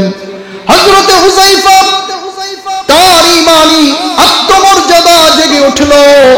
হুযায়ফা বললেন, শোনো, এটা রোম সম্রাটের দরবার না পারস্য সম্রাটের দরবার, সেটা আমি পরোয়া করব না। আল্লাহ আমাকে রিজিক দিয়েছেন, নবী আদেশ করেছেন পড়ে যাওয়া খাবারটা যেন পরিষ্কার করে খেয়ে নেই। তিনি বললেন, শোনো, আতরুকু সুন্নাত হাবিবি লিহাউলাইল হুমাকা, এই দুনিয়াদার আহমকদের সম্মানের কথা চিন্তা করে আমি কি আমার প্রিয় মাহবুবের সুন্নতকে ছেড়ে দেব নাকি? প্রিয় ভাইরা, রাসূলের সুন্নতকে আমরা অবলীলায় ছেড়ে দিই। গান বাজাই বিবাহের অনুষ্ঠানে, আর বলে হুজুর ছেলেপেলেরা ব্যবস্থা করেছে, কি করব? আল্লাহ রাসূলের সামনে আপনি মুখ দেখাবেন কি করে? আপনি আপনার বিবাহের অনুষ্ঠানে গান বাজাচ্ছেন, সুন্নাত বিরোধী কাজ কারবার করছেন, মানুষকে খুশি করবার জন্য তরুণ এবং যুবক ভাইয়েরা রাসূলের সুন্নতকে জবাই করে দিচ্ছে শুধুমাত্র দুনিয়ার মানুষকে খুশি করবার জন্য। আমরা কি দুনিয়ার মানুষকে খুশি করব না আল্লাহকে খুশি করব? জোরে বলেন, দুনিয়ার মানুষকে খুশি করব না আল্লাহকে খুশি করব? আমার ভাইয়েরা, আমাদেরকে সব সময় মনে রাখতে হবে আমার সব কাজে আমি খুশি করব আল্লাহ এবং আল্লাহর রাসূলকে। দুনিয়ার মানুষ যদি এতে নারাজ হয় আমার কিচ্ছু আসে যায় না। আমার সব সময় টার্গেট থাকবে আমার কাজে সন্তুষ্ট হতে হবে আল্লাহ, আমার কাজে খুশি হতে হবে আল্লাহর রাসূল। সব কাজে রাসূলের আদর্শ এবং তরিকাকে প্রাধান্য দিতে হবে। আমরা যদি তা করি তাহলে দুনিয়াতে আখিরাতে আল্লাহ আমাদের সম্মান মর্যাদাকে বাড়িয়ে দিবেন, দুনিয়ার মাখলুককে আমাদের অনুগত বানিয়ে দিবেন, দুনিয়ার মাখলুককে আমাদের দাস বানিয়ে দিবেন। এই রকম অনেক ইতিহাস আছে, অনেক ঘটনা আছে। আমার ভাইরা, বিশ্বনবীর সাহাবী হযরতে উকবা ইবনে নাফি রাদিয়াল্লাহু তাআলা আনহু, তার নেতৃত্বে মিশর যখন জয় হয়ে গেল, সাহাবায়ে কেরামের বিশাল জামাত মিশরের উদ্দেশ্যে রওনা হলো। সাহাবায়ে কেরাম সেখানে গেলেন, চতুর্দিকে শত্রুদের ঘন ঘটা, কোথায় শত্রুর বাড়ি বোঝা যায় না। তারা চিন্তা করলেন আমরা তাবু কোথায় স্থাপন করব, কোথায় আমরা আশ্রয় নিব। যেদিকে তাকাই সেই বাড়িটাই মনে হয় শত্রুর বাড়ি, ডান দিকে তাকালেও মনে হয় শত্রুর বাড়ি, বাম দিকে তাকালেও মনে হয় শত্রুর বাড়ি, গাড়ি দেখলেই মনে হয় এটা যেন শত্রুর গাড়ি। আমার ভাইরা, উকবা ইবনে নাফি রাদিয়াল্লাহু তাআলা আনহু সাহাবায়ে কেরামের সাথে পরামর্শ করলেন কোথায় থাকা যায়, কোথায় অবস্থান নেওয়া যায়। সাহাবায়ে কেরাম পরামর্শ দিলেন আমরা এলাকায় থাকার দরকার নাই, জনপদে যদি থাকি কাফেররা আমাদের উপরে আক্রমণ করতে পারে, চলো আমরা জঙ্গলে গিয়ে আশ্রয় নেই। জোরে বলেন না আল্লাহু আকবার। কোথায় আশ্রয় নেবে বলেন, কোথায়? কারণ চতুর্দিকে তো শত্রু, চতুর্দিকে তো শত্রু, যে কোনো সময় আক্রমণ হতে পারে। চলো আমরা জঙ্গলে গিয়ে আশ্রয় নেই, সেখান থেকে আমরা যুদ্ধ পরিচালনা করব। এদেশে যখন সংগ্রাম হয়েছে, পাকিস্তানিরা যখন বাংলাদেশে ঢুকেছে, তারা সব সময় একটা শঙ্কার ভিতরে থাকতো কোন দিক দিয়ে যেন বাঙালি আবার কি করে, ডাব গাছের উপরে উঠা যদি ডাব একটা ফালায় মাথার উপরে, তাইনি তো শেষ। আমরা শুনেছি যে সমস্ত পুকুরের ভিতরে কচুরি পানা থাকতো, বাঙালি ওই পুকুরের ভিতরে গিয়ে ডুব দিত। এইভাবে যখন মাথা উঠাইতো, মাথা তো আর দেখা যেত না, কচুরি পানা দেখা যেত, ওখান থেকে তাদেরকে ফায়ার করে কাবু করে দিত। সূরা বলেন আল্লাহু আকবার। এদেশের স্বাধীনতা আল্লাহ পাকের বড় একটা মেহেরবানি। এজন্য মুরব্বীরা বলে এ দেশ তো স্বাধীন হয়েছে বাঁশ দিয়ে। বাঁশ, বাঁশ চিনেন নাকি? চিনেন বাঁশ? এই যে অনেক আইক্কা থাকে বাঁশের ভিতরে, পরে ওটাকে সাইজ করে পরে কাজে লাগাইতে হয় না? বাঁশ চিনেন না? অনেকে বলে এই দেশ স্বাধীন হয়েছে বাঁশ দিয়ে। সাহাবায়ে কেরাম আল্লাহর রাসূলের আনুগত্য এমন ভাবে করেছেন, তারা যখন একজনের এক আল্লাহ এবং তার রাসূলের আনুগত্য করেছেন, তো সারা দুনিয়াকে আল্লাহ তাআলা তাদের অনুগত বানিয়ে দিয়েছেন। বলুন আল্লাহু আকবার। কারণ হলো বর্তমান সময়ে আমাদের যে উন্নতি, বর্তমান সময়ে আমাদের যেই পরিমাণ শিক্ষা দীক্ষা সহায় সম্পত্তি, সাহাবায়ে কেরামের সময় তো এত উন্নতি ছিল না, তারপরেও তারা এত সফল কেন হয়েছেন? কারণ হলো আল্লাহর নুসরত আর সাহায্য ছিল। আমার ভাইয়েরা, বদরের যুদ্ধে বিশ্বনবী 313 নিরস্ত্র সাহাবী নিয়ে জিহাদ করেছেন। তার মোকাবেলায় 1000 সশস্ত্র কাফের ছিল। ঠিক কিনা জোরে কোন? আপনাদের কষ্ট হচ্ছে? শেষ করে দিব নাকি? আর অল্প সময়। নবীজি 313 সাহাবী নিয়ে জিহাদ করলেন কত হাজারের বিরুদ্ধে? জোরে কোন না ভাই? 1000। তারা সশস্ত্র, তাদের অস্ত্র আছে, আর সাহাবীদের কিচ্ছু নাই। সাহাবীদের কিচ্ছু নাই, কারো কারো তো শরীরে শুধু লুঙ্গিটা আছে আর কিছু নাই। নবীজির এক সাহাবী নাম হলো উকাশা। নাম কি? ওকাশা এসে বলে, নবী যুদ্ধে যাব, তরবারি নাই, একটা তরবারি দেন। আল্লাহর রাসূল কয়, এরে ওকাশা, তোমাকে তরবারি কোত্থেকে দিব? আমার নিজের কাছেই তো তরবারি নাই। নবীজি বলেন, শোনো, এই যে একটা খেজুরের ডাল দিলাম, খেজুরের ডাল, এইটা নিয়ে জিহাদের ময়দানে যাও। চিৎকার করে বলেন আল্লাহু আকবার। আমার ভাইরা, কিতাবের মধ্যে এসেছে নবীজি হযরতে ওকাশা রাদিয়াল্লাহু তাআলা আনহুকে একটা খেজুরের ডাল দিয়ে বললেন, যাও, এটা দিয়ে যুদ্ধ করো। জিহাদের ময়দানে যখন চলে গেলেন, নবীজির মুজিজা প্রকাশ পেল। ইতিহাস বলে হযরতে ওকাশার হাতে নবীজি দিয়েছিলেন খেজুরের ডাল। জিহাদের ময়দানে গিয়ে যখন যুদ্ধ শুরু করেছেন, ওই খেজুরের ডালটা আস্তা লোহার তরবারিতে রূপান্তরিত হয়ে যায়। কদরে কুদরত দারি বরকামাল, কদরে কুদরত দারি বরকামাল, আনতা রব্বি আনতা হাসবি যুল জালাল, আনতা রব্বি আনতা হাসবি যুল জালাল। পড়ুন আল্লাহু আকবার। আমার ভাইরা, হযরত ওকাশা বলেন, ওই যুদ্ধ শেষ করার পরে তরবারি নিয়ে বাড়ি আসি। ওই তরবারি আমি ঘরের মধ্যে যত্ন করে রেখে দেই। পরবর্তীতে ওই তরবারি দিয়ে আমি আরো অনেক জিহাদ করি। নবীজি দিলেন খেজুরের ডাল, হয়ে গেল তরবারি। খেজুরের ডালকে যিনি তরবারি বানাতে পারেন তিনি কে? সে আল্লাহ এখনো আছেন না নাই? আগের মতো শক্তি আছে না দুর্বল হয়ে গেছে? আমার ভাইরা, বলতেছিলাম সাহাবায়ে কেরাম আল্লাহর রাসূলের আনুগত্য করেছেন, আল্লাহর হুকুম মেনেছেন। সারা দুনিয়ার সব মাখলুককে আল্লাহ তাদের গোলাম বানায়া দিছে। শেষ কথা, আখিরি কথা, মনোযোগ দিয়ে শুনবেন। উকবা ইবনে নাফে পরামর্শ করে সিদ্ধান্ত নিলেন অবস্থান করবেন আফ্রিকার জঙ্গলে। আমার ভাইরা, আফ্রিকার জঙ্গলে ঘর আছে নাকি? বাড়ি আছে নাকি? জঙ্গল তো জঙ্গল, জঙ্গলে তো মানুষ বসবাস করে না, হিংস্র জানোয়াররা বসবাস করে। ইতিহাসের পাতায় লেখা আছে, উকবা ইবনে নাফে সাহাবীদের সাথে পরামর্শ করে আফ্রিকার জঙ্গলের সামনে দাঁড়ায়া আফ্রিকার জঙ্গলের হিংস্র জানোয়ারদেরকে লক্ষ্য করে একটা ভাষণ দিলেন। ভাষণটা কি? ইতিহাসের কিতাবে এসেছে।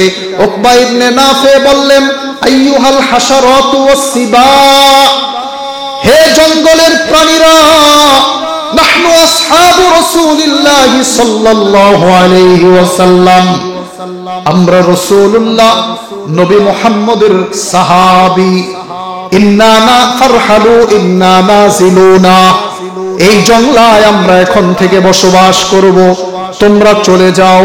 সাথে সাথে আলটিমেটাম দিলেন, ফামাও ওয়াজাদনাহু বাদু কতালনা, এরপরে যাকে পাবো তাকেই হত্যা করব।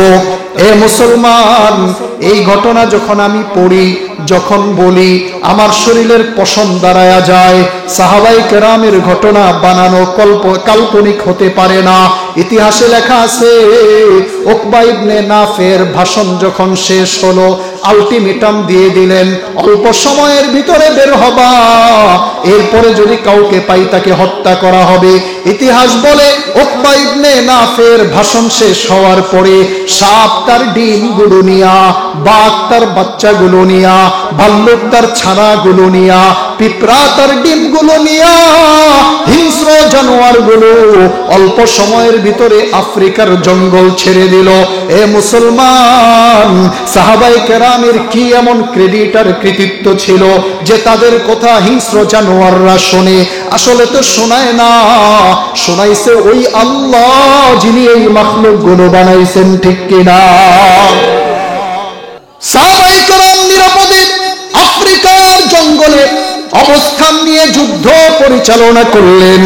আমার ভাইরা, আরেকটি কিতাবের মধ্যে এসেছে, নবীজির চাচাতো ভাই আব্দুল্লাহ ইবনে আব্বাস রাইসুল মুফাসসিরিন, নবীজি যাকে অনেক বেশি আদর করতেন, মুহাব্বত করতেন, পৃথিবীর সকল মুফাসসিরদের নেতা, আব্দুল্লাহ ইবনে আব্বাস বলে, আমি মদিনা থেকে রওনা হলাম মক্কার উদ্দেশ্যে, হজের জন্য যাব। কিছু দূর যাওয়ার পরে দেখি অনেকগুলো হাজী সাহেব জটলা বেঁধে দাঁড়িয়ে আছে, সামনে অগ্রসর হয় না। আমি বললাম, সামনে কেন যাও না? সবাই বলে, ওই যে দেখেন পাহাড়ের পাদদেশে বিশাল বড় একটা বাঘ আর সিংহ দেখা যায়, আমাদের রাস্তা বন্ধ করে আছে, আমরা ভয়ে যেতে পারছি না। কিতাবের মধ্যে এসেছে নির্ভরযোগ্য বর্ণনা। আব্দুল্লাহ ইবনে আব্বাস সবাইকে বললেন, এখানে দাঁড়াও, ওয়েট করো, অপেক্ষা করো। তিনি সামনে গেলেন, গিয়া ওই সিংহটার কানের ভিতরে এইভাবে টান দিয়া ধরলেন, ধইরা বললেন, শোনো, নাহনু আসহাবু মুহাম্মাদিন সাল্লাল্লাহু আলাইহি ওয়াসাল্লাম। ওই সিংহের কান ধরে টান দিয়া বললেন, আমরা সবাই নবীজির সাহাবী, আমাদের পথ কেন আটকালে? তিনি কান টান ধরে ধরে রাখলেন আর হাজীদেরকে বললেন, তোমরা সামনে যাও। কিতাবের মধ্যে এসেছে হযরতে আব্দুল্লাহ ইবনে আব্বাস যখন বাঘের সিংহের কানটা ছেড়ে দিল, সিংহ কোনো কথা বলল না, মাথাটা নিচের দিকে দিয়া সামনের দিকে চুপচাপ চলে গেল। আমার ভাইরা, যদি বিশ্ব নবীর আদর্শকে আমরা ধারণ করতে পারি ব্যক্তি জীবনে, পারিবারিক জীবনে, সামাজিক জীবনে, রাষ্ট্রীয় জীবনে যদি নবীজির আদর্শকে নিতে পারি, তাহলে দুনিয়া আখিরাতে আমাদের সম্মান বাড়িয়ে দিবেন কে? জোরে বলেন না কে? আজও যদি আমরা ঠিক হয়ে যাই, রসুলের আদর্শের উপরে ঐক্যমত্য হই, আমাদের মুসলিম শাসকরা যদি রসুলের আদর্শকে ধারণ করে, আমি আস্থার সাথে, দৃঢ়তার সাথে বলতে পারি, ওই পশ্চিমা বিশ্ব এখনো মুসলিম নেতাদের আনুগত্য করতে বাধ্য, ঠিক কিনা? রসুলের আদর্শ মানা যাবে? প্রিয় ভাই, মানা যাবে? তরুণ এবং যুবক ভাইয়েরা, রসুলের ছোট্ট একটি সুন্নাহ হলো দাড়িটাকে লম্বা করে দাও, মোচকে খাটো করে দাও। এই রসুলের এই আদর্শটাকে কি ধারণ করার প্রতিজ্ঞা করা যায় না? সুফিয়ান আস-সাউরি রাহমাতুল্লাহি আলাইহি তিনি বলতেন, আমাকে যদি আল্লাহ তাআলা ডাকে, হে সুফিয়ান তুমি কি আমল নিয়ে এসেছো? সুফিয়ান আস-সাউরি বলেন, আমি বলবো, আল্লাহ আমার তো কোনো আমল নাই, আমি কি আমল নিয়ে আসব? তবে তুমি তোমার রসুলের চেহারার দিকে তাকাও আর আমার দিকে তাকাও, দেখো তোমার রসুলের চেহারায় দাঁড়িয়ে আছে, আমার চেহারাও দাঁড়িয়ে আছে। তিনি বলেন, আমি আল্লাহকে বলবো, তেরে মাহবুব কে ইয়া রব সবাহত লেকে আয়া হো, मैं सूरत लेकर आया हो, मैं सूरत लेकर आया हो। আয় আল্লাহ, আমি তো বাস্তবতা কিছুই নিয়ে আসতে পারি নাই, তোমার রসুলের চেহারার সূরত আর আমার চেহারার সূরত একরকম, এই উসিলায় তুমি আমাকে মাফ করে দাও। এইটা সুফিয়ান সাউরির কথা না, আমার একটু মিস্টেক হয়েছে।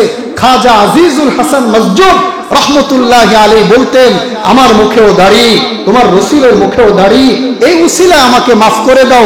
সূরতে সূরতে দেখতে দেখতে তো মিল আছে, তুমি আমাকে মাফ করে দাও। মা বোন যারা আছে, হিজাব পর্দা রক্ষা করা ফরজ করেছেন কি? বলেন কে? মহিলারা পর্দা রক্ষা করে চলা, এটা তাদের অলংকার, এটা তাদের ভূষণ। যেই নারী পর্দা রক্ষা করে চলে, 5 ওয়াক্ত সালাত আদায় করে, যাকাত দেয়, স্বামীর আনুগত্য করে চলে, বিশ্বনবী বলেন সেই নারী জান্নাতি। এই ঘোষণা আমি দিয়ে দিলাম। রাসূলের আদর্শ মানা যাবে ভাই? রাসূলের সুন্নাহ মতো চলা যাবে ইনশাআল্লাহ? কারা কারা রাসূলের সুন্নাত মতো চলবেন? দুই হাত তুলে আল্লাহকে দেখায় দেন, লিল্লাহি তাকবীর, লিল্লাহি তাকবীর। আল্লাহ তুমি আমাদের সবাইকে কবুল করে নাও, রাসূলের সুন্নতের উপরে চলবার তৌফিক দিয়ে দাও। প্রিয় ভাইরা, আমরা যদি রাসূলের সুন্নতের উপরে চলি, তাহলে কিয়ামতের ময়দানে রাসূলের সুপারিশ পাবো। বিশ্বনবী বলেছেন যারা বেদাতি, যারা সুন্নত মতো চলে না, বিশ্বনবী তাদেরকে দূর করে তাড়িয়ে দিবেন, হাউজে কাউসারের পানি তারা পান করতে পারবে না। এই জন্য আমাদের ঘরগুলোকে সুন্নত দিয়ে সাজাবো, দস্তরখানের সুন্নত মানবো, মিসওয়াকের সুন্নত মানবো, ছেলে সন্তানের বিবাহ সুন্নত অনুযায়ী দিব, রাস্তায় চলার ক্ষেত্রে সুন্নত মেনে চলবো, ঘরে যখন ঢুকবো সালাম দিয়ে ঢুকবো না সালাম ছাড়া ঢুকবো। মজার একটা কথা আছে, শুনেন। বিশ্বনবী বলেছেন, কেউ যদি ঘরের ভিতরে সালাম দিয়ে ঢুকে, শয়তান আর ঘরে ঢুকতে পারে না। আর যদি কেউ সালাম ছাড়া ঘরে ঢুকে, তাহলে শয়তান ওই ঘরে ঢুকে। লজ্জার কথা, স্বামী স্ত্রী যখন একান্ত সময়ে থাকে, শয়তান দূর থেকে দাঁড়িয়ে তাকায়া দেখতে থাকে। নাউজুবিল্লাহ মিন যালিক। ঘরে ঢুকলে সালাম দিবেন তো? স্ত্রীকে সালাম দিবেন তো? অনেকে স্ত্রীকে সালাম দিতে লজ্জা পায়। এখন আপনি যদি হঠাৎ করে সালাম দেন, তিনি বলতে পারে যে কি হলো, এ কি পাগল হয়ে গেল নাকি? আগে সালামের ফজিলত বুঝাইতে হবে যে হুজুর বলছেন সালাম যদি আমি তোমাকে দেই, তাহলে আমি তোমার জন্য রহমতের দোয়া করলাম। তুমি যদি জবাব দাও, তুমিও আমার জন্য রহমতের দোয়া করলে। এই স্ত্রী আপনার জন্য আগুনে পুড়ে পানি নিয়ে গোসল করতেন, নবীজি ওই পাত্রের পানি থেকে গোসল করতেন। তাদের মহাব্বত আর ভালোবাসা এমন ছিল, আয়েশার সাথে নবীজি যখন এক বিছানায় থাকতেন, তখন নবীজির উপরে ওহী আসতো। বলেন আল্লাহু আকবার। স্ত্রীকে ভালোবাসা, এটা কি পাগলামি? এটা কি পাগলামি না রাসূলের সুন্নাহ, আল্লাহর হুকুম? এই জন্য রাসূলের আদর্শকে বাস্তবায়ন করব তো ইনশাআল্লাহ। আল্লাহ আমাদের সবাইকে কবুল করে। আমি আজকে আপনাদের এখানে যার দাওয়াতে আসছি, আমার এই যে বড় ভাই হাসান ভাই, আপনাদের এলাকায় সবার কাছে অনেক পরিচিত, সমাদৃত, আমাদের কাছেও অনেক পরিচিত। টঙ্গীতে তিনি অনেক পরিচিত একজন মানুষ, এবং ভালো মানুষ হিসাবে আমরা তাকে জানি। আল্লাহ তাআলার কাছেও যেন তিনি ভালো মানুষ হতে পারেন। আল্লাহ তাআলা আজকের এই আয়োজনকে, এই মাহফিলকে কবুল করেন। ওলামায়ে কেরামের হায়াতে আল্লাহ তাআলা বরকত দান করেন। যতটুকু আলোচনা হলো, আল্লাহ তাআলা আমাদের সবাইকে বুঝার এবং আমল করার তৌফিক দান করেন। আমিন। ওয়া আখিরু দাওয়ানা আলহামদুলিল্লাহি রাব্বিল আলামিন। কথা বলবো তো? সহসভাপতি হালাল ব্যাপারী মিত্র তার জন্য একটু দোয়া করবেন। আর এখন ওই লাস্টে হুজুরে যেটা বললো, ওই তাবারকের জন্য ওই নোমাল ধরে অনেকে দান করতে পারে, ওনাদের আগে আগে দিয়ে দেন বইলে। আরেকজনে এখন 5,000 টাকা দিচ্ছে একটু। আচ্ছা, এই যে যারা চলে যাচ্ছে, তারা কি তাবাররুক খাবে না? তাবাররুক খাবেন না? তাবাররুকের দাওয়াত কিন্তু সবার। আমি এক জায়গায় মাহফিলে গেছিলাম, ব্রাহ্মণবাড়িয়া। তো যাওয়ার পরে আমি তো জানি না আগে থেকে, দাওয়াত করতে গেছি। যাওয়ার পরে গিয়ে দেখি ওইটা একটা মাজারের মাহফিল। কিসের মাহফিল? মাজার। খেসুরির ডেক যেটা আছে ওইটা পিছনে। আমি যতই ওয়াজ করি, মানুষের কোনো মনোযোগ নাই, সবাই খালি ওই দিকে। আমি সভাপতি সাহেবকে বললাম, আমি কি ওয়াজ করব না ছেড়ে দিব? তিনি বলছেন না, আপনি ওয়াজ করেন। আমি বললাম এইভাবে তো ওয়াজ করা যায় না, আমি ওয়াজ করি এখানে, তারা সবাই খেসুরির ডেকের কাছে, তেলি কেমনে? সভাপতি সাহেব বলল, হুজুর আপনি চালায়া যান। আমি বললাম আমি তো চালাই না, ওয়াজ পারি না। আমি যদি ওয়াজ করতে হয় তাহলে খেসুরির ডেক সব প্যান্ডেলের সামনে আনতে হবে। খেসুরির ডেক যখন সামনে, মানুষ কোথায়? বলেন কোথায়? এখন এই মাহফিলের খেসুরির ডেক নিরাপদে আছে তো? সবাই খাবার পাবে না ইনশাআল্লাহ? তাইলে কোনো আর ভয় নাই, নিশ্চিত খেসুরির ডেক নিরাপদে আছে। বলেন আলহামদুলিল্লাহ। তাহলে খেসুরি আছে ইনশাআল্লাহ, নিশ্চিত। প্রিয় ভাইরা, আপনাদের এখানে একটা নিয়ম হলো যে এই তাবাররুক আপনারা খাবেন। এর আগে এখানে উপস্থিত যারা আছেন, আমার আগের বক্তা অত্যন্ত সুন্দর কালেকশন করেছেন, আপনারা উপস্থিত যার যা সামর্থ্যে কুলায় আপনার রুমালের ভিতরে দান করে দেন আল্লাহর সন্তুষ্টির জন্য। আল্লাহ আপনাদের দানকে কবুল করবেন ইনশাআল্লাহ। একটু জিকির করেন আর একটু একটু দান করেন, জিকির করেন, লা ইলাহা ইল্লাল্লাহ।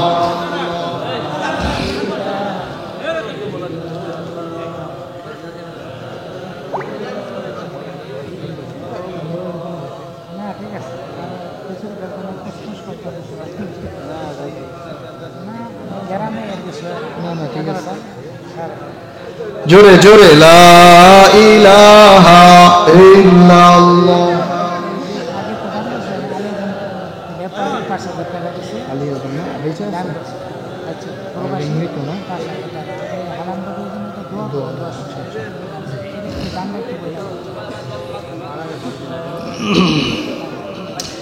আলী আজম ব্যাপারী ভাই তিনি দিয়েছেন 5,000 টাকা। জোরে বলুন মারহাবা।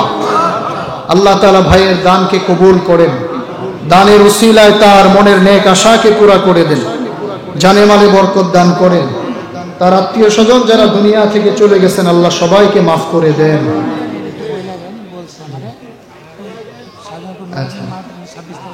আরেকটা ঘোষণা হলো, সাজনপুর নুরানি হাফিজিয়া মাদ্রাসা ও ইসলামিয়া ইতিমখানা লিল্লা বোর্ডিং ধনিচাতলা মাদ্রাসা এর উদ্যোগে বার্ষিক ওয়াজ ও দোয়ার মাহফিল 26শে ডিসেম্বর রোজ বৃহস্পতিবার।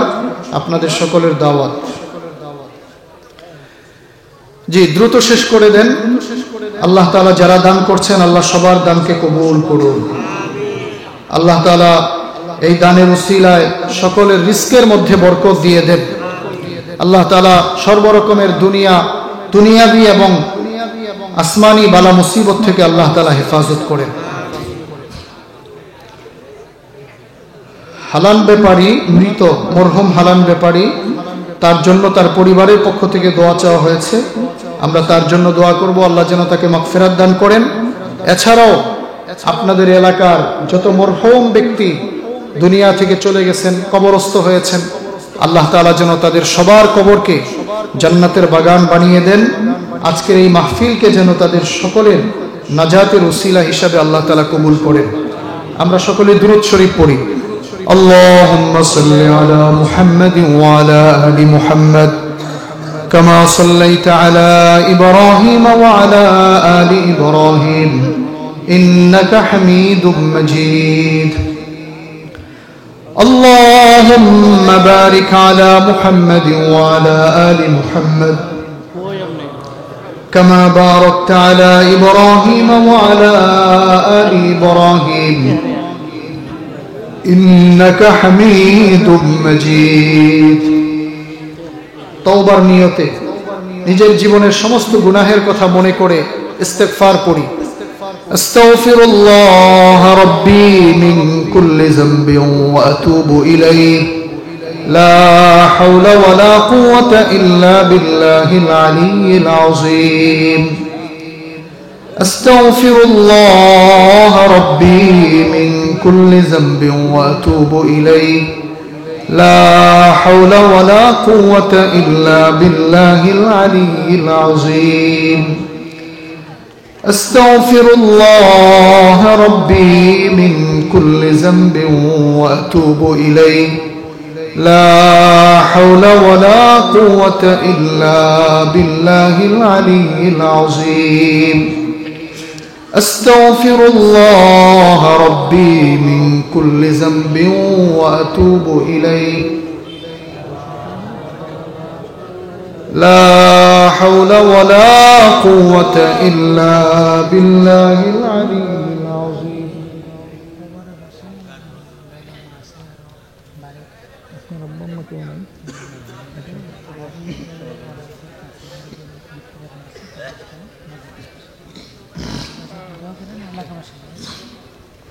সম্মানিত ভাইরা, আপনাদের কষ্ট হয়েছে, অনেক কষ্ট নেবেন না। মাহফিলের স্বার্থে হয়তো আপনাদের সাথে লম্বা সময় কথা বলেছি, আশা করি কষ্ট নেবেন না। ইনশাআল্লাহ আমাদের জন্য দোয়া করবেন।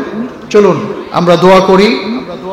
এতক্ষণ আমরা দ্বীনি আলোচনা শুনেছি, আল্লাহ সগীরা গুনাহ মাফ করে দিয়েছেন। এখন যদি একান্তভাবে তওবা করি ইনশাআল্লাহ আল্লাহ আমাদের কবিরা গুনাহও মাফ করে দিবেন, আমরা মাসুম হয়ে বাড়ি ফিরে যেতে পারবো ইনশাআল্লাহ।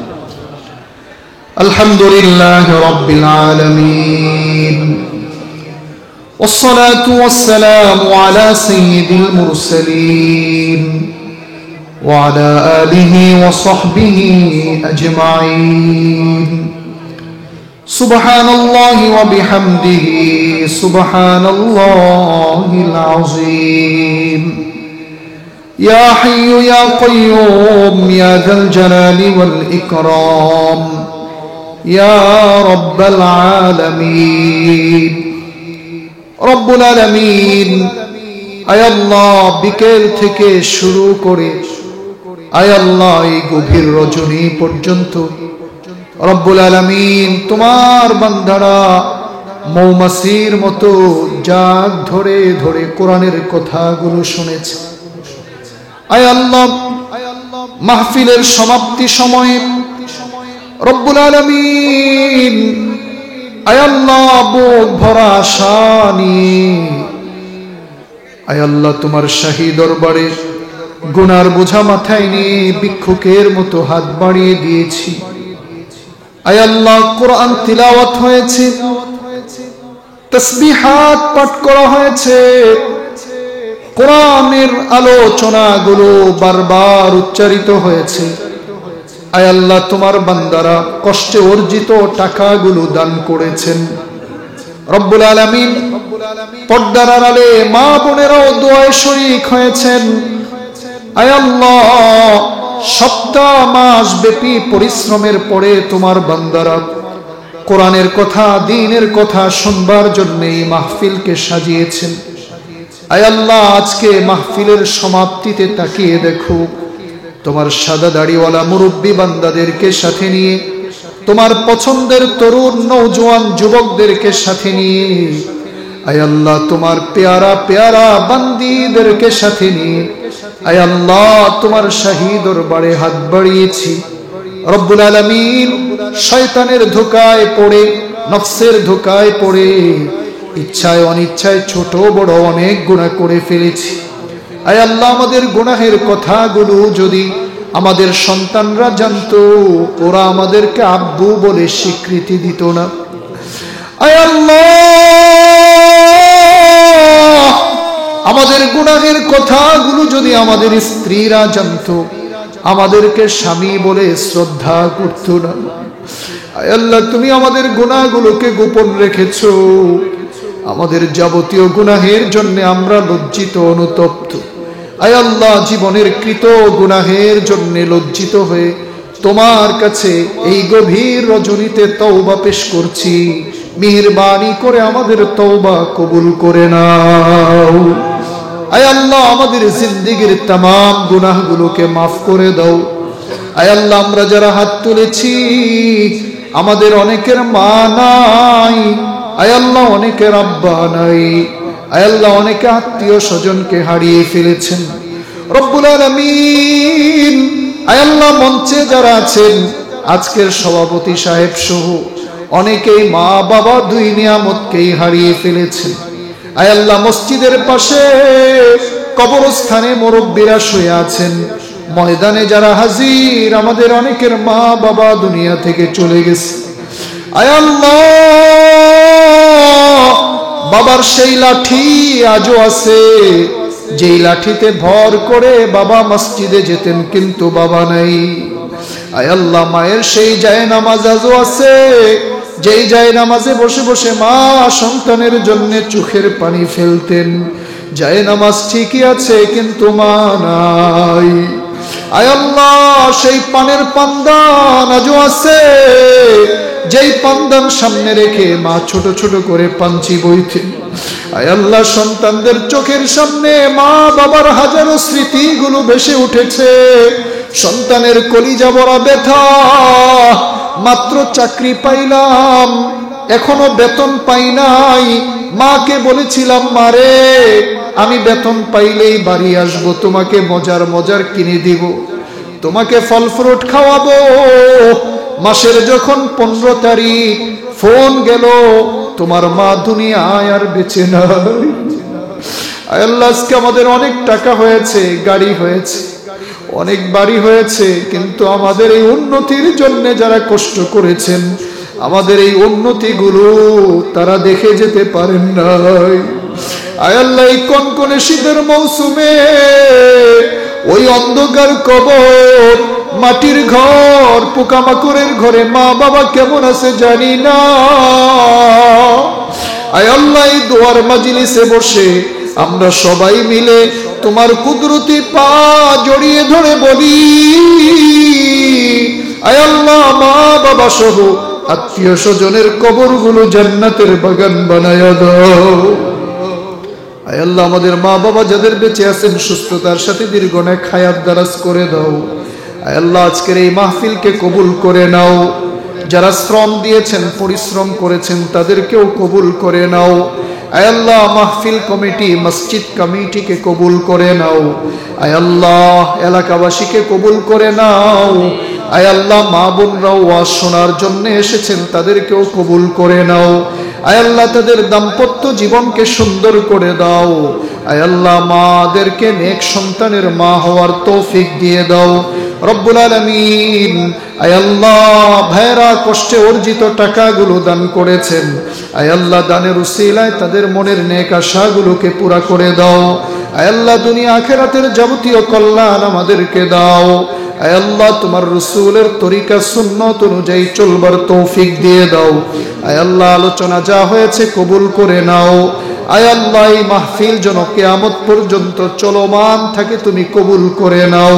সর্বোপরি আয় আল্লাহ যারা প্রবাসে আছেন দোয়া চেয়েছেন, অনেকে কাগজ লিখে পাঠিয়েছেন দোয়া চেয়েছেন, আয় আল্লাহ সকলের মনের নেক আশাগুলোকে পুরা করে দাও রব্বুল আলামিন। আমরা চাইতে জানি না, বলতে পারি না, আমরা তোমার গোলাম, তুমি আমাদের মালিক। আয় আল্লাহ মালিক হিসাবে গোলামের যাবতীয় প্রয়োজন পুরা করে দাও রব্বুল আলামিন।